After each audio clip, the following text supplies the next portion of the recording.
gudoomiyaha dhalinyarada xisbiga mucaaradka ee cid gobolka Aanad Cabdi Yuusuf oo wareysi gaarsiinaya shabakada wararka Puntland News ayaa si qoto dheer uga waramay doorka ay ku leeyihiin dhalinyaradu xisbiga mucaaradka ee cid waxaana hadaladiisa ka mid ah isagoo ka hadlaya sida tan xisaabta loola falgalo marka ka dhalinyar ahaan waxaan la falgalay xisbiga cadaaladda daryeelka cid oo iminkan aan ahay gudoomiyaha garabka dhalinyarada xisbiga cid gobolka way gudoomiye markii aad maxay tahay intii ay ka dhalinyar ahaan ku leeyihiin xisbiga cid dhalinyar ahaan xisbiga cadaaladda daryeelka waa xisbiga kaliya maanta la oran karo dhalinyaradu isaga ay gacanta ku hayaan marka laga tago hogaamiyaha iyaga oo ah hogaamiye labada hogaamiye kalaba uga khibrad badan nidaamka siyaasadeed dalka ka dhalinyar ahaan saameynta u badan xisbiga anaga kule 80% xisbiga hogaamintiisa anaga gacanta ku hayna haday tahay barnaamijyada xisbiga haday tahay hawlaha xisbiga dhammaanba waxa ku cadeynaysa gobolka Togdheer joogno dhammaanba mas'uuliyiin jooga waa dhalinyaro qofka u weyn 40 jir ma gaaro taas ayaa ku cadeynaysa in xisbigan yahay xisbiga dhalinyarada Soomaaliland waxaad ka mid ahayd dhalinyartii ururkii aasaasay Samadoon waxay isbedel doonka kadib waxaad ku soo shubateen xisbiga daryeelka iyo cid ma oran kartay xisbiga kale oo isbarbar dhigtay markay ku soo shubisay laakiin maxaa sababtaad ugu soo biirteen iyo sifaad ku doorateen maxaa ka mid ah midowga dhalinyarada isbedelka Soomaaliland Samadoon wuxuu ahaa aragti markii u horeysay Soomaaliland xisbi aragti lagu doorto muddo dhowr bilood ayaan hawshaasi ka shaqeynaynay ku dhawaad 4 bilood waxaan isbarbar dhignay xisaabta Soomaaliland xisbiyada wadaniga kulmiye oo cid waxaan isbarbar dhignay saddexda hogaamiye Faysal Ali Waraabe Muuse Biixi iyo Cabdiraxmaan Ciro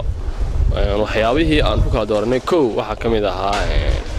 daljacaylkan dalkani qofka keebu ku weyn yahay waxa kale oo kamid ahaa barnaamijyada ay hayaan ay dhalinyarada u hayaan keeba ugu barnaamij fiican oo door muhiim ah siinaya dhalinyarada waxa oo ugu weyneed oo aan xusi karaa Soomaaliland 5 sano jirtay dhibaatooyin badan bay soo martay war xisbiga maanta uu dhibtay erwaakay markii cabirka fiican marka qaato waxa ku soo baxay xisbiga cadaaladda daryeelka cid inuu yahay xisbiga labada xisbiga kala ka dhibtay yar haday tahay musuqmaasuq haday tahay cadaalad darro dalkan lagu rakacay haday tahay nidaam xun oo dalkan ka dhacay dhamaantoodba waa xisbiga kaliya ugu dhibtay yar maanta waxyaabaha aan ku doornaa kamid ah hogaamiyayaasha saddexda hogaamiye Faysal Ali Waraabe waa ninka kaliya ee maanta xaalad dalku sugan yahay si joogto ah uga hadla waa ninka kaliya la dareena bulshada haday tahay danyar haday tahay dabaqad kasta oo bulshada ku jirto waa ninka si joogto ah mar kasta uga hadla haday tahay waxyaabaha ka baxsan wadanka wadamada dariska oo kale dhibaatooyinka in kala kulmaan muwaadiniinteena waa musharaxa kaliya ee sheega waa musharaxa kaliya ee maanta la dhihi karo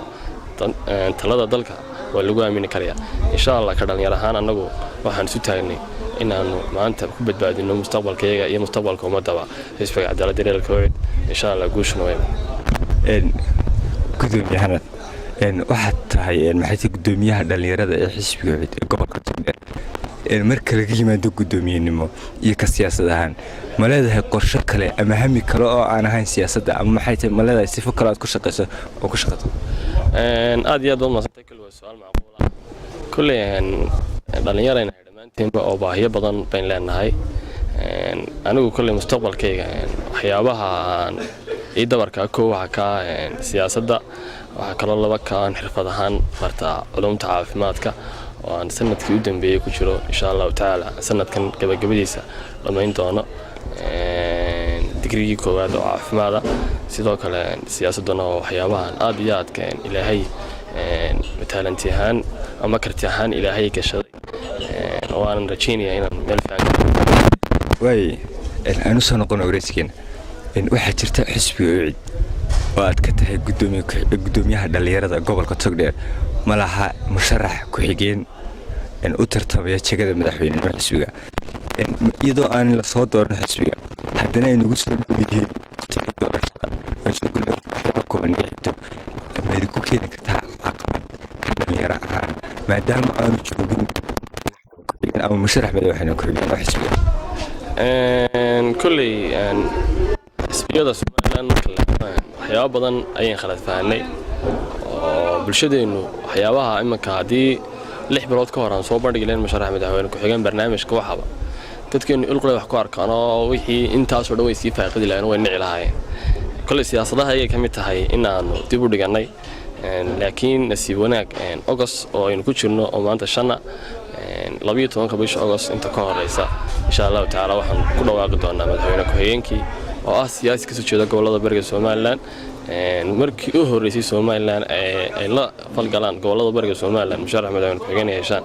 ay noqonaysaa xisbiga cidna wax noqonaya xisbigii uu horeeyay horseeda in siyaasadda Soomaaliland laga qayb geliyo beelaha bariga Soomaaliland waana wax aad iyo aad u qurux badan sida ugu dhasaha badan madaxweyne ku-xigeenkii xisbigu waa diyaar waana la soo xulay waana lagu dhawaaqayaa insha Allah xafladda cali masaarkana waxay ka dhici doontaa Burco ama Laascaanood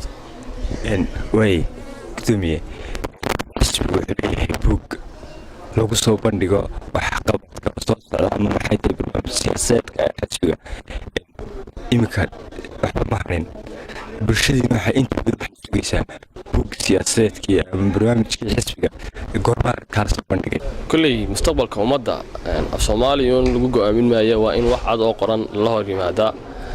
barnaamij siyaasadeedkii xisbiga cid waa diyaar isaguna sidaad ka warqabtaan hordhiciisi baan shaacinay oo dad badan ay heleen waana soo dhaweeyeen